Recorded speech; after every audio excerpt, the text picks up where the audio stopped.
Get Gutsy, episode number 153 with Carly Hope on Embrace a Bespoke Model of Soulmate Clients. Welcome to Get Gutsy. I'm your host, Jenny Fennig, and I am so excited to be on this journey with you.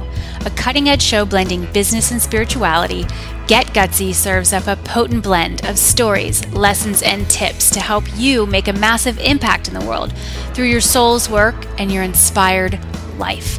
No more going it alone, no more excuses. The world needs more brave women saying yes to leadership. Are you with me? Good. Let's get gutsy now.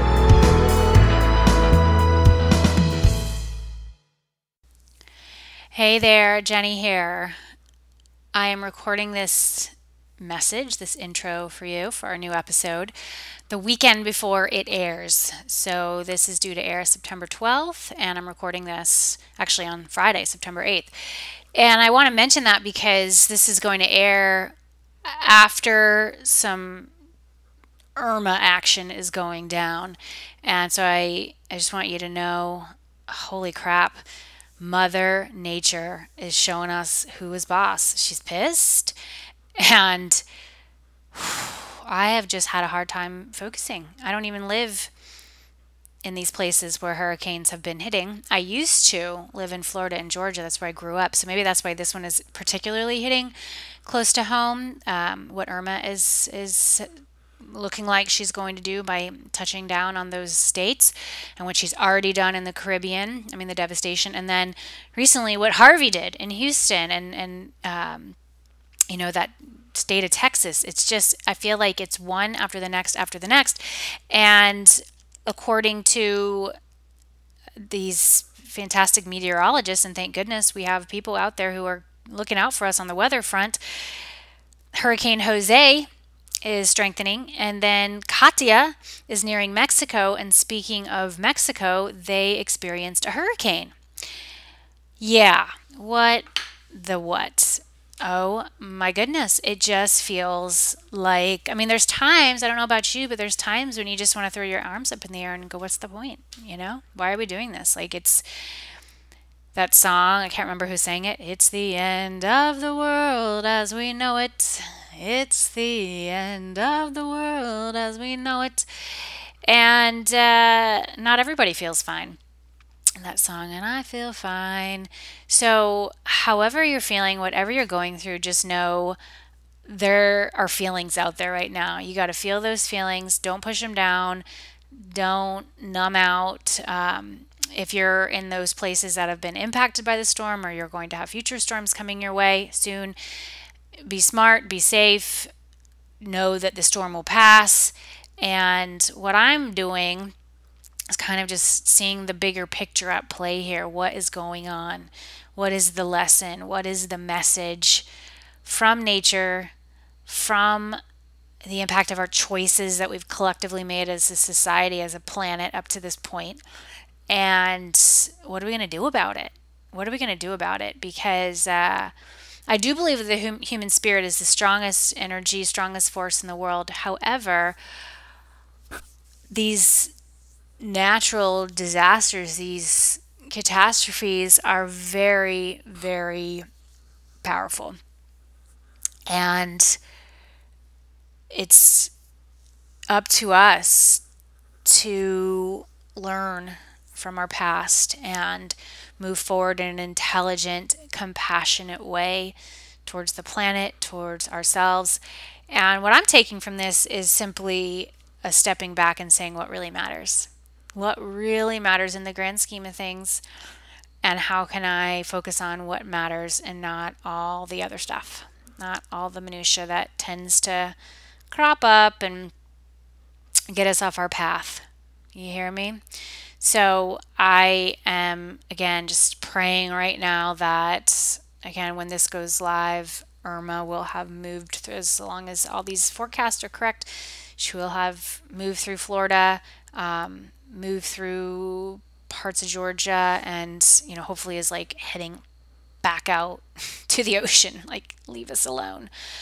Leave us alone. I am ready for hurricane season to be over. How about you? I really am.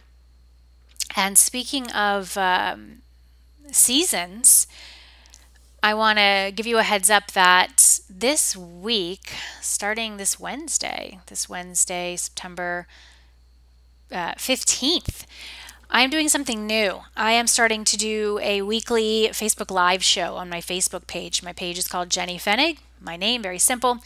And this is a topic-based show. Each week I'll have a different theme. And this first one I'm focusing on is what season are you in? Which I identified these themes like a few weeks ago, maybe a few months ago, kind of was like playing around with some ideas.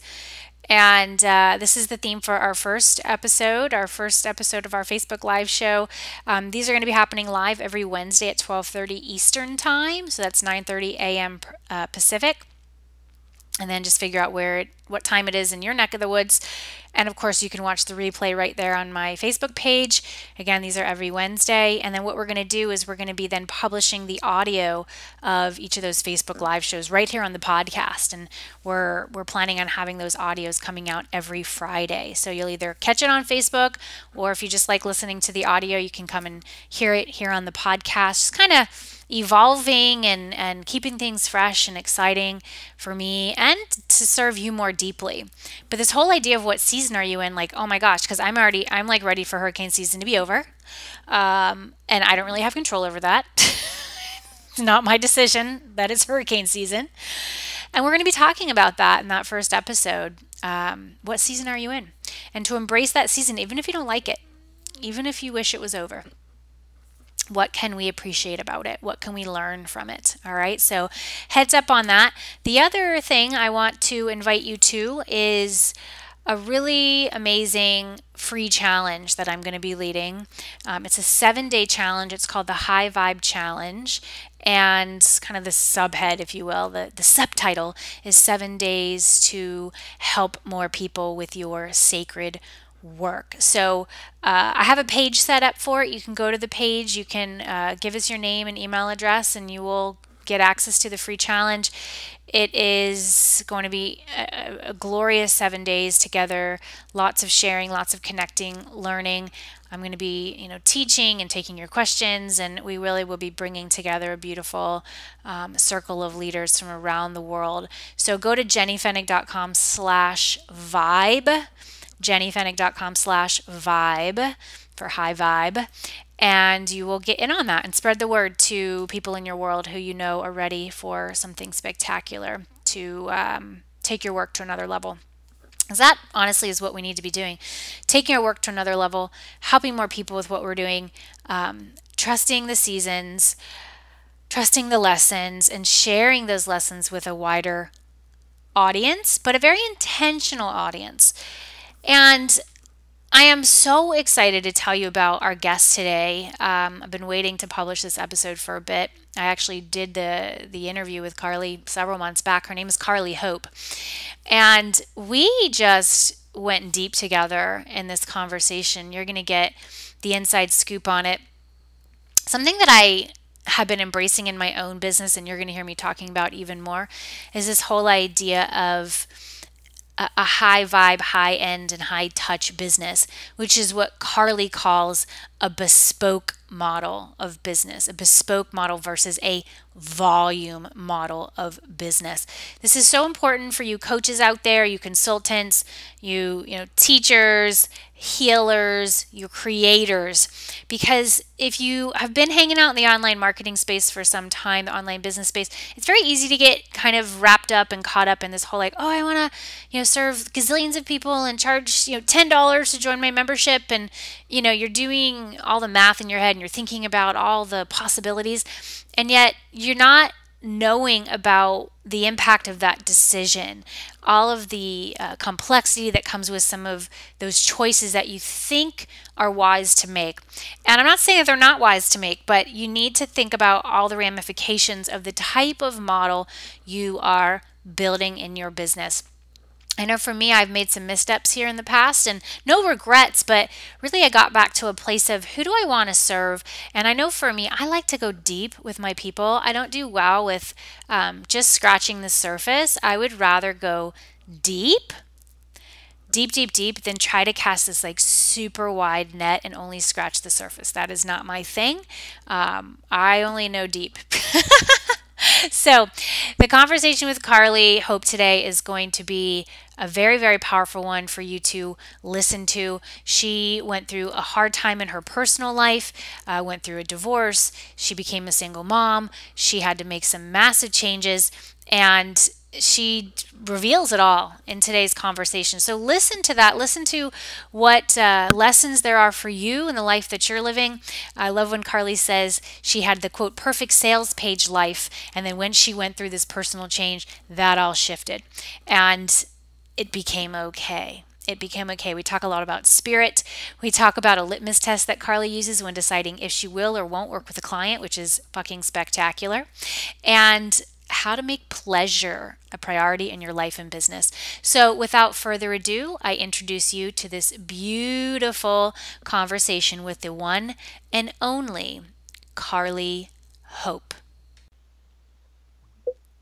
Oh my gosh, Carly Hope, welcome to Get Gutsy. So pumped to have you here today.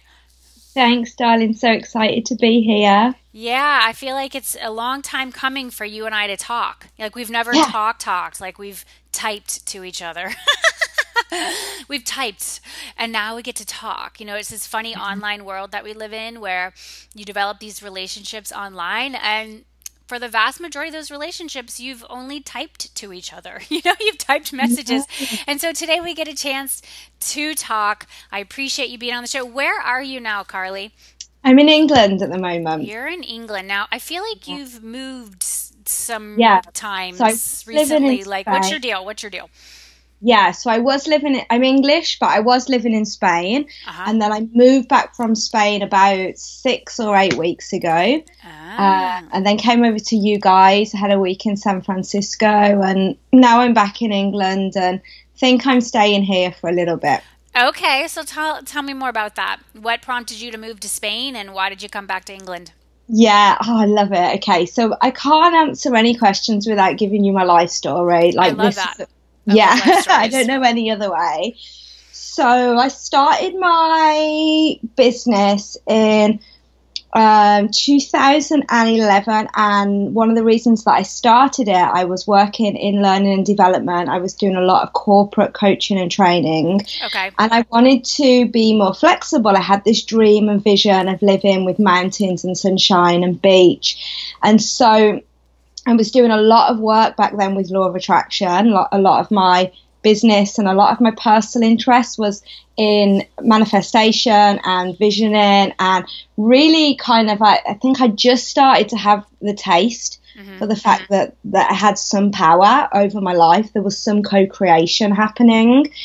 And I set the intention that I wanted to be able to be in the sun. And it was a very powerful intention. I had a little boy at the time, and I wanted to add a little girl. So in all my visualizations, I was at the beach with 2 babies, a boy and a girl. And I made it happen. Basically, I started my coaching business, my online business, so that I could move abroad. My ex-husband, he is half Italian, and the plan at the time was to move to Italy. But then when I got to Italy, I was like, no, this isn't my place. I want a vacation here. I want to keep the Amalfi Coast for holiday. And so we went to Spain just to see if we liked it, and stayed for 4 years. But it was time to come home, because one of the things that I truly believe that every woman needs to practice is her muscle for receiving. And the truth of mine is that I was really good at receiving where I'd created. So if I was hiring help, I could receive it. But I got to the point where my relationship had ended, and I was out in Spain with my 2 kids on my own. And I had a lot of rules about what support looked like and how I was meant to be living my life. And one day I just woke up and went, you know what, girl, there's a lot more support out there for you if you're just willing to receive and let go of what it needs to look like. And the same day that I had that realization, I went, right, let's go to England where all my family are then and lap it up. And so I kind of there's a theme in my life. I take decision really quickly. Like I like being gutsy, which is why I resonate so strongly with your brand. And there's been a lot of moments in my life where I've realized something and very quickly I've like booked a flight, made the move. And so that's taken me right back to England, which I'm loving. That's so awesome, and good for you for following that. And how are things with your ex-husband? Like, how do you all arrange for this big change and the kids coming to England with you? Yeah, so we're doing 50-50 now. He's having a week on, and I'm having a week, which is like we're just navigating that at the moment. It's very, very new, and I'm very blessed. Like and in fact, just before I did this call, I was doing some gratitude journaling, and I was really blessing my ex for, I believe that it's very easy in life to bless the very easy relationships, and I am so blessed that I've got such soul sisters and such great friends and really amazing sisterhood and friendships in my life. And my relationship with my ex, like, there's a vision that we both have for it to be very conscious and very beautiful. And the truth is that we're still riding the waves. And some days it's great and some days it's harder. But I'm very grateful because he's my greatest teacher, and he's always allowing me to practice the feminine skills that I believe are so important in the world right now. Can I be graceful? Can I be compassionate? Can I be loving? Can I be non-controlling? Can I be accepting of who he is no matter what? Can I not emasculate him or try and control him? Can I just stay on my page in my full upness, full of love and compassion, even when we're in the fire, even when it's hard, even when I feel like my life is on a trajectory that perhaps I didn't choose. Can I still be in those gifts that I believe actually bring me so much joy and my children so much joy? So it's a mega blessing because of sometimes it's hard. But overall, there's still a lot of love between us. Yeah, I'm sure there is. And that's, so mature for you to be able to see it through these, really a spiritual lens. Who is this man as one of your teachers and vice versa? And how are you able to navigate through this? I love what you said, when you're in the fire and not, freak out and think that you're going to die, get charred to death. It's like, okay, you're in the fire. And I feel like that is the spiritual path. That is what we bring to our work, when we really give an opportunity to women, as I'm reading from your bio, awaken to their true voice, message, and power.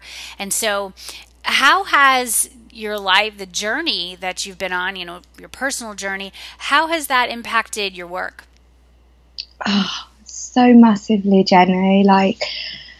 I think what happened to me was that, had you interviewed me 4 years ago, I was living the perfect sales page life. I'd gone rags to riches, fat to thin, broke to rich. I was living in this beautiful villa, husband, kids, perfection. And then my divorce rocked me, really. And I allowed myself to rupture. And Regina Thomas Howard talks about it in her book, Pussy, A Revolution, which I just loved that book. And it's what had happened to me is that, I, like many people, had grown up in a very codependent, pretty traumatic household as a child. And I'd found personal development, and it had been a saviour to me.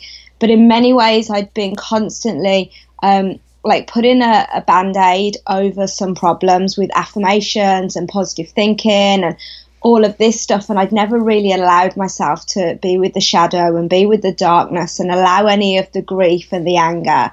So when my husband left, it actually opened a window where it wasn't really like I was grieving him leaving. I was grieving every pain I'd ever had. It was a really beautifully potent, captivating, romantic time that gave me a kaleidoscope of emotions that I'd never had access before. And actually, from the outside looking in, it looked like to some people I was breaking down, that I was losing the plot, that, like, you know, whereas to me, I was everything was falling away, and within it, this great power in me was rising. And I had always been a very magical person. And what had happened in my business is that I'd never really been in cause and effect. I'd never been in the 3D, build your list and, you know, have this many people as your following and then make this amount of money.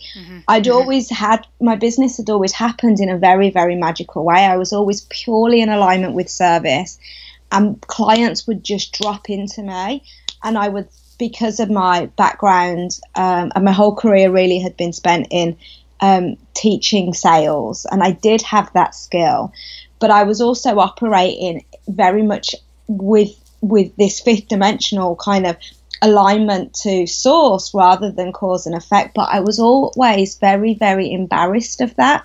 I couldn't claim it for myself.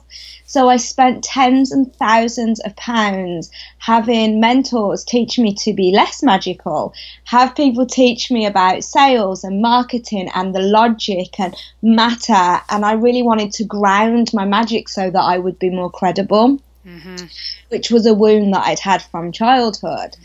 And in the breaking open of me, and I realised that actually I'd never taught women to do anything, and I never knew how to do anything. The only thing I'd ever actually done was woke the fire within people and allowed them to be truly present in who they were.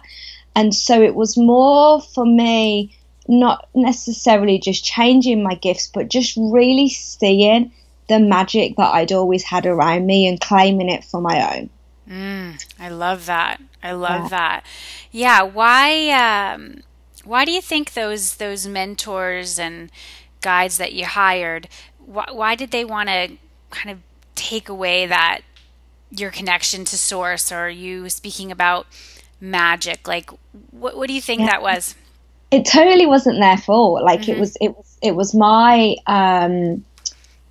so I'd always been a pretty magical person, but as a result, I think people who are very spiritual can often have a tough path. And I was bullied as a child, and I had a hard time fitting in, you know, and I went into the workplace and I did very, very well. I was a bank manager at the age of 21. I looked 12 years old. It was completely ridiculous. And so I set myself on this pathway of always over-proving myself. And so where all my power was always in my energy, I actually became a very logical person, and I always wanted to be able to prove that I had the intellect and I had the power, and I always did more and proved myself more, which on some levels were great because I had a lot of success and I traveled a lot of places and I had a lot of joy, but it was very driven by an immature masculine energy to prove myself, which eventually I burnt out from. So I was seeking at the time those mentors to teach me the facts so that I could show up with confidence.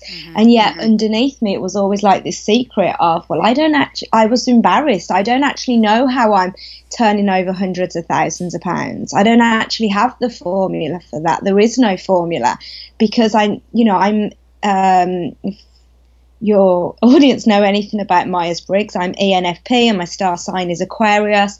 I don't really have a lot of structure in my life. I'm always been highly driven by seeking pleasure, following my desires, following the fire, like taking risks, finding adventure, seeking the fun and going for it, and really aligning with value and service and love and devotion and worship and dedication of my path.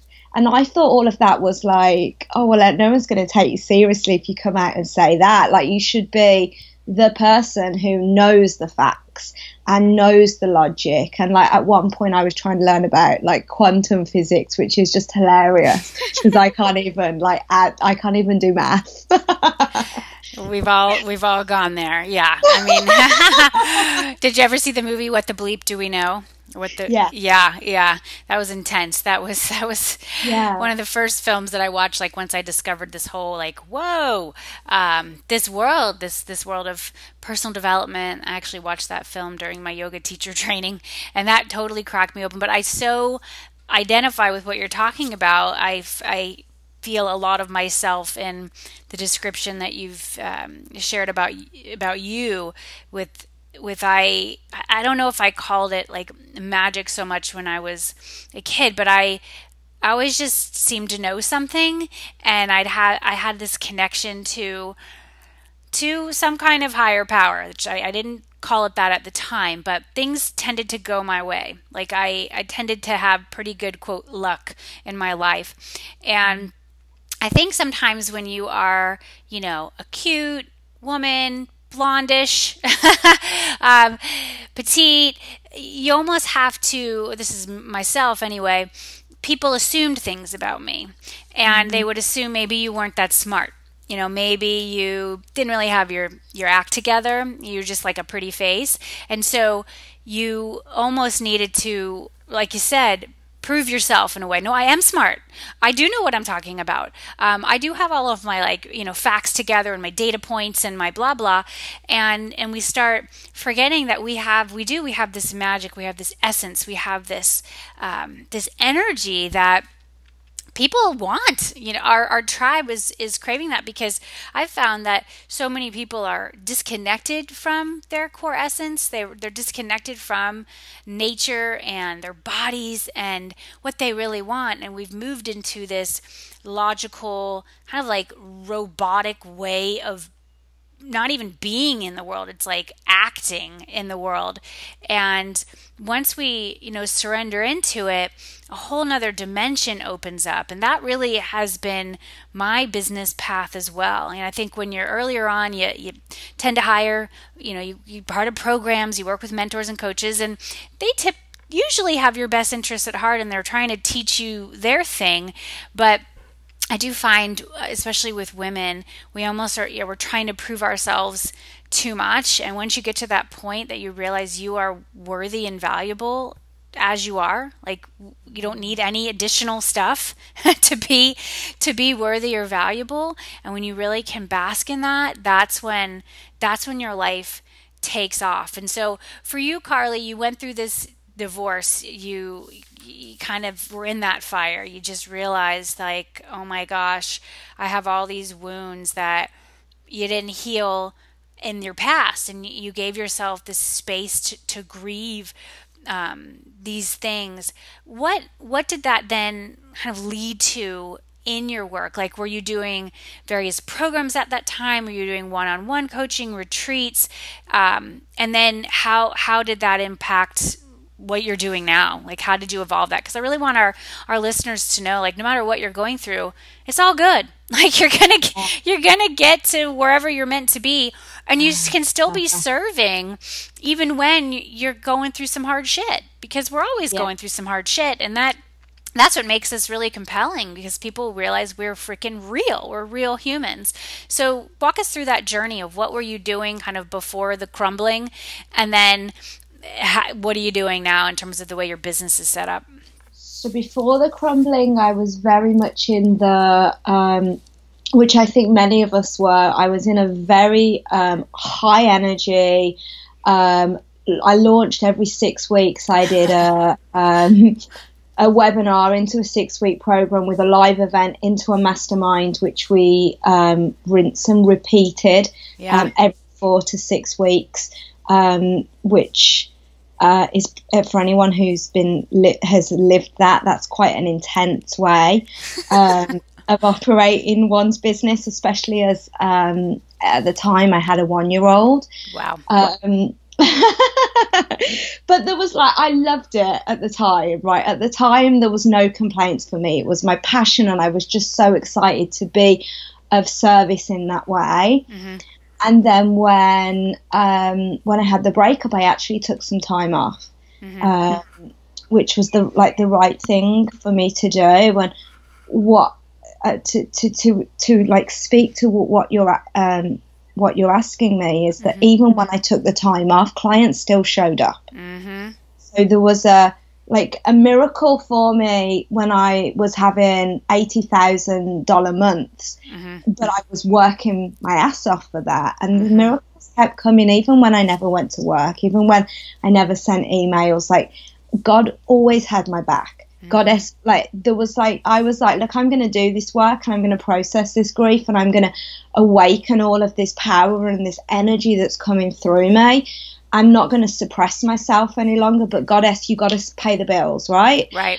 Without fail, everything I ever, like, my needs were so met. I was so, and I continue to be so taken care of in every, like, it was just such a miracle to me that I could take the foot off the gas, and yet everything still showed up. Like, the I had, and I still have, is just awesome. Absolutely. Yeah. And then when I wanted to go back to work, because I wanted to bring my power into my business, I started working with people at my home. So I moved everything really from more of an offline model, and all the changes that are happening in my business right now are moving towards building a business and a corporation and having a team and really being leveraged. And for a decade I ran banks. And actually a lot of my skills lie in leadership. And so I'm really moving away from the kind of self-employed coach model into building a business. And my soul yearns to be with people. Like, I want to be with my sisters around the fire. I want to travel. I want to do a lot of work in like all corners of the globe. And I'm really happy when I've got my girls in a room with me and I can hold them and we can dance and we can process emotion. And I really believe that everything is sped up when we experience coaching with our body, and we have experiential coaching as well as just being on the phone with people. So I really found that my healing came from a reconnection with my sexual energy, with my physical energy. I've been doing a lot of spiritual work, a lot of head work, and actually I needed to ground all that. And so, yeah, like, I totally shook things up, closed the doors on what was. I was pretty dramatic and gutsy yet again in the way that I did that. And then I just went, well, what would feel good? Like, what would be my desire? And I just remember thinking, I want to bring people into my home. I was living on a farm in the mountains at the time. And I was like, I kind of want to do with other people what I'm doing myself. And so I just started to do that. And then the groups got a bit bigger. And, it eventually organically grew into something else then. I love and that. That's why my whole business is that, like, I'm not the CEO of this business. Like, Spirit and Source is the CEO of this business. Right. And, like, you know, Spirit is my board of directors for sure. And I'm always being guided when I just trust and allow it to evolve and to move. Yeah, Spirit is your board of directors. I so feel you on that. And I'm absolutely jiving on what you're saying. You know, you wanted to work with people at your home. I kept getting these visualizations of people in my home, like of my people in my home. I have this beautiful home. Like, it's awesome. And I remember we moved here from New York City and I was just craving a different life. I was craving more space and grass and just different, more groundedness, more connection to the earth. And we even did a renovation on the house a few years ago. And when I first started my coaching business, when I moved here, I did VIP days in my house. Like, I did. And then I stopped. And, you know, I got local hotels and it was great. But as we were getting the details together to launch our coaching school, and as a date of our recording, we'll be launching very soon for our summer class. But I just kept seeing this retreat in my home. Like, it would not leave me alone. And, you try to talk yourself out of it. Like, well, I don't know. That's the logistics. And do I want these people in my home? And, who are these people? And all that stuff. And I just decided to trust it, and make some tweaks in the way that we enrolled for the program, like bring back an application process, like really assessing energy, because I think that has been a big lesson learned for me, is that not everyone is cut out to do the work that I help facilitate, the transformation that I hold space for. And so, just having a stronger kind of system around that, and then knowing that those who are right, absolutely, I want them to be in my home with me. And I want to teach them how to, lead sacred circle, and use these tools and rituals, and really guide clients through this spiritual journey. And so I totally feel you, this call of like home. And so I want our listeners to realize that too. Like, you can do it in your house. Like, there's no rule that says it has to be in this, hotel ballroom with no windows, which unfortunately most hotel ballrooms are like that. I'm like, where are the damn windows? Like, I need the freaking, oh my God, I die. I go and I'm like, I can't be in here for 8 hours today with no natural light. Like, I'm a plant and I am literally dying. And I also too, like, for me, I wanted to be able to travel, not all the time. I have 3 kids and I like to be with them, and we homeschool a few of our kids, and but I just really want to see the world. I want to experience that. And so this year I took a group to Costa Rica. I'm taking another group, my mastermind, to Mexico this summer, and it just feels really good, and it has evolved. And I think, to your point, it is this organic evolution, and one that we can trust, and one that we can say, you know what, I did it this one way for a while, and now that way does not work for me anymore. Like for you, Carly, this, launching every 6 weeks, the webinar, to the program, to the live event, to the mastermind, you did it. Like, you proved to yourself you can do it. That's a cool thing to know. You could always do it again if you want to. Right? But now you're in a new season. Yeah, for sure. And you make such really important points that I even forgot were part of the transition. So the point around client selection is really important, especially if you're having people in your home. But just generally, it's make or break on how much you adore your business or not. Yes. So we had I had a moment where I realized that there were some people in my business who I loved and I respected, and I wouldn't have said that they weren't a match, but they weren't soulmate clients. Mm-hmm. And now we have a policy of, unless I would go on holiday with them for a week, then I won't enroll them. Wow, I love that. Unless I'd go on holiday with them for a week. Wow. So literally Boom. Now, and I was in a healing process. There was nowhere more healing for me to be than in my business, because I loved my people so hard. And and the other thing that we did as well is I did a big list of what are all the activities that I do in my business, which of these give me energy and which of them take energy away. Mm-hmm. And the only thing that I only did the things that gave me energy. And I still live by that now in everything that I'm creating, which for me really is delivery and sales calls. Mm-hmm. Okay. So everything else gets taken care of. But yes, like soulmate dream clients who they pay you 1,000,000 times. They pay you in every currency. They pay you in cash. They pay you in energy. They pay you in downloads that you're having whilst you're coaching them. They pay you in their gifts. Their gifts are like transmission into you. It's just the very best relationship. So highly committed, high paying, beautiful soulmate clients that you want to hang out with, and then designing a way of coaching them that is what brings you pleasure, that allows you to be in your desire in your life, whether that's traveling or being at home or whatever it is, and just doing coaching work that's experiential and fun has been completely game changing in my business. Boom. I love that so much. What kind of team do you have? How have you, because did you have to go through a change when you moved your model around? Like, because I found that my path for sure when I go through these evolutions, like the team evolves too. So how have you Yeah. done that? So I got it wrong really badly for a Hmm. while, which I think is normal for growing pains. Yeah.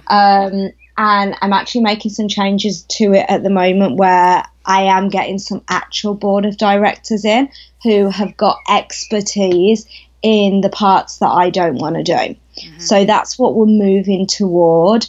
And then in terms of the team, I've got really awesome PA, VA, and people who do some sales work for me. That's the one thing that, because I get so much joy from discovery calls, like I'm always going, let it go, and then I end up doing it myself. Hmm. But yeah, we're building a team of people who can do that as well. Hmm. And then my best friend Lucy has this amazing idea, and we're recruiting at the moment for a pleasure PA. And basically we want somebody to manage our pleasure. We want to know that our travel, our flights, our yoga classes, our gym, our expeditions are so important to us, and that they just don't have that they just don't get missed because we didn't organize it, or there was something we wanted to do for ages. But then you know what it's like, you end up giving your focus to the kids or building the business, and we're going to have a pleasure PA that literally sits us down and says, what is it you desire? And I'm going to make sure that that happens no matter what. Oh my gosh, that's awesome. What is it that you desire? Boom. You're making me feel like when I was in India, they didn't call themselves pleasure PAs, although I like the name of that. But we had, like, I felt like all of my needs were cared for there. We were on this tour essentially, and we had a few managers, a few tour managers, and when we would, go on like a rickshaw ride or these like tuk-tuks, they're the kind of like modes of transportation in India. Our managers would handle everything. They handle the payment, the tip, like just everything, where we're supposed to go to, getting us the ride. And it was so awesome to be able to say to the driver when they'd be like, tip, tip, they'd ask us for a tip. And we go, oh, our manager will handle that. Like our manager's got you. It's all handled. And that feeling of freedom of just having it handled, like it's all handled. And then from here, I'm going to go to lunch, and then we're going to go to yoga later. And then this thing is happening. And I was in India for 2 weeks, and those were some of the most extraordinary days because everything was handled. It was all handled, and it was like this luxury premium experience. I mean, it was hard. India is a challenging country to travel through based on many factors, but there's so many rewards to the experience as well. But for me, just having everything handled and having this real focus on health and wellness and resting, it was just one of the coolest things that I'd ever experienced, and also very healing for me.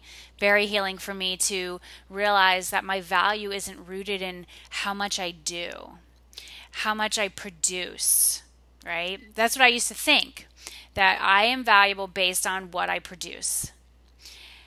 And I feel like many of us fall into that trap. For me, and this is a detail, but we're women here, and the vast majority of our listeners are women, and we have all had a period at some time in our lives. I was on my period when I was in India for a portion of that time, and this had never happened to me before. Whereas I was scheduled to have some body work. It's like massages, abhyanga, which is oil massage, and this retreat center where we were, it was an Ayurveda retreat center. And I told them that I was, on my cycle, and they said, we'll delay your treatments then because your body is already doing what it's meant to do. Your body is cleansing itself. And it's that they have a real honor and reverence around that. And so my prescription really was to rest. Just to rest during that time. And I've never had any bodywork people ask me if I was, on my period. And so just this like honoring of the temple that we have as women, and to trust those cycles and seasons, and to know that our pleasure really matters and our desires really matter. And everything that you said about these soulmate dream clients, Carly, that was just gold right there, that we are allowed to only enroll those who we are absolutely in love with, like obsessed, like, oh my gosh, I'd want to go on vacation with you for an entire week. Otherwise, it's going to be a no, because you know that once you start working with someone who's not a fit, that drain on your energy is so profound, and it just takes the wind out of your sails. Completely. And I've always been teaching women and always followed a very bespoke model in my business. I've always worked with less clients who have paid more, been more committed. But the more I think we lean into those beautiful connections, those literal soulmate clients, the energy moves away from you get paid, but you give energy, into you get paid in so many ways. And it's just a real, that's, you know, even when I'm talking about the pleasure PA, and it kind of came about as a joke initially, because it felt so indulgent, right, to get a pleasure PA. But all of the things that feel very indulgent, all of the things that feel like a stretch for women, like actually, if we allow ourselves to step into that indulgence, to swim in how good it can really be, actually that's where all the ease is, and that's where all the flow is. Like, yeah, it can be a stretch to go, well, like, can I get my needs met to that very level?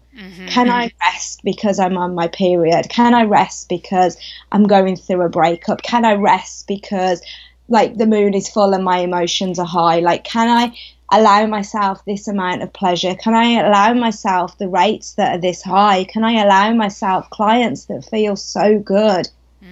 And it all feels like we have to stretch into it, and it's not an easy stretch. It's a painful stretch on many levels, and it's like it challenges and brings up everything that has ever been a trigger for you about worth and value and your place in the world and your power in the world and your potential in the world. But if you can do that work to dance with it, bring it through, process it, like on the other side of that, what's possible is so much bliss and so much ease and so much fun and so much adventure. Like, for me, that's the gutsy lifestyle, right? It's like, yeah, you have to kind of get gutsy to face it, to get to the other side, and you have to be gutsy to allow yourself to stay on the other side, because it can be tempting to shrink. Yes. The acknowledgement of your power and potential and making that commitment. The pleasure PA for us isn't just an indulgent, it's a statement and a commitment to our way of living, our lifestyle, the legacy that I want my clients to know and my children to know, that pleasure comes first. Absolutely. Absolutely. Oh my gosh. How did you know? I love what you said about the bespoke model, that you had, you know, less number of clients paying more. How did you come into that? And then how did you know, like, how to price things and package it and shape it? Because I think that's a beautiful model. Yeah, it really is. So I think it's an overlooked model, because a lot of people think it's not for them. So they hang out with the volume model because it feels safer, when actually the volume model requires a lot more energy. And it requires a lot more technical know-how, a lot more support needed. And it requires people's skills to be more in marketing than in connection. And my skills really aren't in marketing. They're not in tech. They're not in volume. My personal values, one of my biggest values, is intimacy. If I go to a party, I'll find out one person and get to know their life rather than be on Oh floor. my Like, God, that's me. That's me. and I don't know about small talk. Like, I'm I hate dating now, small I'm on talk. Tinder, Ugh. and people go like, "Hi, how's your Wednesday?" And I think I don't know how to answer that. Right? Ask me about the meaning of life, and you've got my attention. But how is your Exactly. Wednesday? I just don't know. Boom. Oh my gosh, you broke that down so well. The bespoke model really about connection, intimacy versus the volume model. You've got to be that Yeah. marketing, tech, systems ninja. Okay. Mm-hmm. Yeah. So that was my, so I kind of like it found me based on my weaknesses and my strengths. So I knew it suited me when I get one person or even like a handful of people, then I'm able to really connect and really go deep. And that's all I ever wanted to do, was to hold space, to create transformation. And I'd been working in corporate as a sales trainer, sales manager, for a very, very long time. And in 2008, I quit my job. Again, it was one of those dramatic days where I quit my job, booked a flight to India. You went to India too? Yeah, yeah, What? yeah. I had one of these moments, I'm sure people can relate, where I was like traveling to this corporate job and my soul was being sucked. And I didn't really know what to do apart from to hand back the keys to my BMW, give over my notice, and book a flight to India the next day. You did it. Where did you go in India? I went to Goa and I went to Kerala. Uh-huh. And when I was there, I went to a wedding in Delhi. Yep. I went to Goa and Delhi. Mm-hmm. Yeah. Yeah, Oh it was my amazing. gosh. Isn't it? Yeah, it's just like a wild thing. Okay, so you Yeah. did all of that, and so you quit this job, you went on this adventure. So Mm-hmm. I went to India, and then when I came back, I started a life coaching business, and it totally bombed. Jenny, it was awful. I couldn't charge for my services. I didn't know what I was doing. I'd lost my confidence because I had this experience of being in corporate and being very successful, materialistically, and then being in India and being very successful spiritually. Mm-hmm. And I didn't really understand how to bridge the two worlds. Uh-huh. And that eventually became my job, because I did so much inner work on bringing the light to the financial side, and so much work on going, well, the spiritual side, like if you can't be in this paradigm, if you can't be in this system, then you're not actually like, I had this big desire to change the system, as Aquarians often do, but I realized that you can only change it from inside it. You can't just be on the outside pointing your finger going, the system doesn't work. Mm-hmm. Like, I was like, Carly, get in it, create money, create wealth, create change, create new paradigm opportunities for yourself and for your clients. And so I came into my business, and eventually people found out about my background, and they were like, well, if you know how to sell, teach me. And I kind of like, sales found me in my own business. I wanted to be a generic life coach. Never wanted to teach sales, but it kept coming up. And so eventually I started to hold events and seminars. And the reason that I continued with that work was because I care deeply about people awakening into their power, into their truth, into their voice, being okay with asking, using the throat chakra to ask for what they need and want, desire, deserve, I care about potential. And I really believe that the sales conversation is this sacred portal where, when we're working in personal change, it's like a womb. We're like holding that other person's potential in sacred space to see where it will go. Mm-hmm. There is no like old thoughts around sales being bad or any of that, because what we're doing is sacred. Yep. It's the most like sacred potential that we have to really, it's why I love doing these calls so much, is to really connect with somebody and take them in this special portal towards their goals and dreams and desires. Absolutely. And so you started seeing that, teaching sales and having a small number of really high vibe clients that you could take through a process and really get to know them, versus trying to have so many people that you don't really know that well, because there's just too many for you to keep up with. That just felt better inside your body. I think it's like, for me, it's the difference between, and both are fine, because there's a real need for mentors and for information and for teaching and some of the information that I've received over the last 10 years has been like life-changing for me. But I really believe, just like I see what you do, Jenny, like I really believe in space holding for change. Yep. And that doesn't come from information, it comes from integration. And so the way I want to work with people is not so they learn something in their head, it's so they experience it in their body and in their cells, and it changes their DNA and it shifts who they get to be. So my clients don't learn about sales. They could just Google that. Like they awaken into the woman who is here to serve powerfully. And that's a very different experience, and it has a different price point, and it has a different journey, and it has a different outcome. Oh. So for me, because my passion, my values are intimacy, impact, transformation, like the lower volume, higher impact model really works for me. I love it. Yeah, I'm feeling you on that so much. And it's good for us to talk about this because sometimes we look around and we think that we're supposed to do that other model. And if that, again, if the bigger volume model with the marketing and the tech and the blah, blah, blah, if that works for you, that's awesome. Honestly, Carly, I tried moving into that model a few times, and as recently as the end of last year, and my gosh, we were involved in this launch. It was like the most complicated thing in the whole wide world. And it was funny because I just had a call with our Facebook ads team just yesterday when we were, as we were recording this. And I told her, I was like, okay, that last launch that we did, that was one of the hardest things I've ever done in my whole life. And I will never do anything like that again. And so what we're doing now, it's like super simple, super streamlined. And I know it's going to be even more successful because it's just me. It's more me.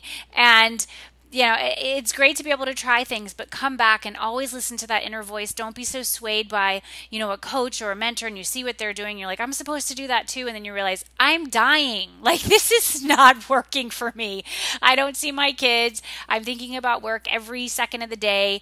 There's just so many ways to slice and dice this. Carly, where can our listeners, where can they find you online? Where do you want to take them? Yeah, so the best place to find me online if you want to say hi to me is on Facebook. I hang out on there a lot. It's facebook.com/the sales angel. Or my website is carlyhope.com. It's CARLYHOPE. Love it. Okay, y'all. Check her out. Check her out. All right, Carly. It is time for the finale question. I could talk to you all day, but we got to do the finale.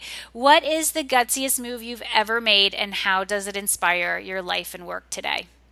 I love this question so much, and I love your brand, your whole, like there's so many gutsy moments. They all involved airplanes. They all involve leaving something and stepping into the new. What is the gutsiest one?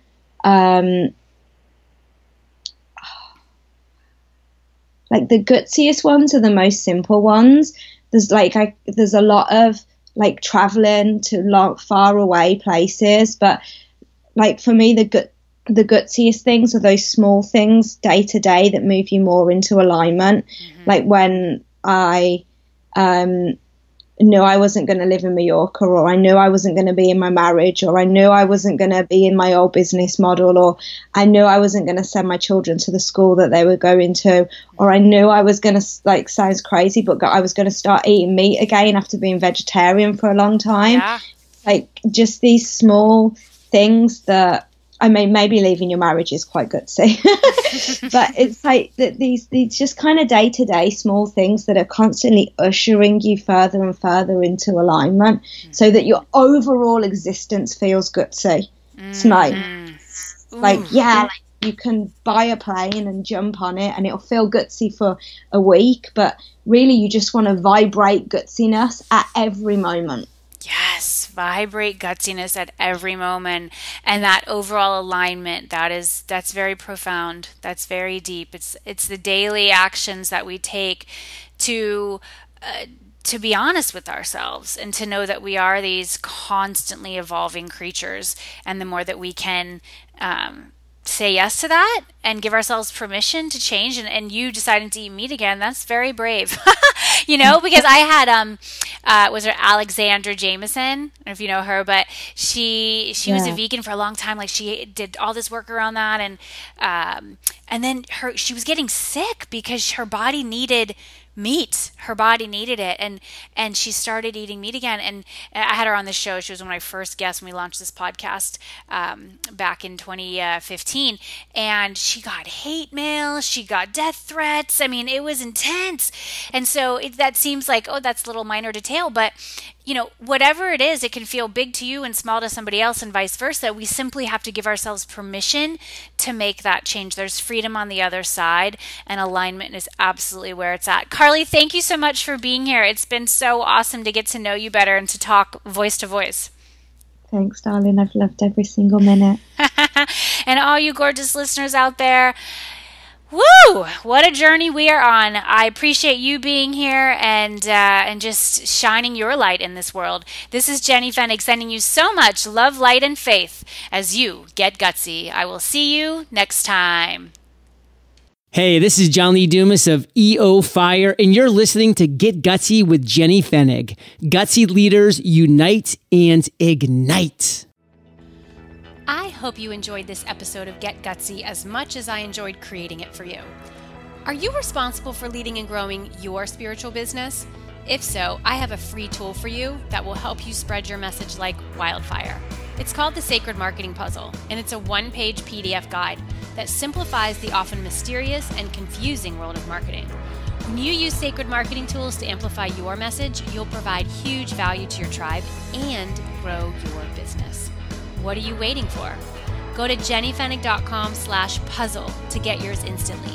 That's jennyfennig.com/puzzle. Gutsy leaders, unite.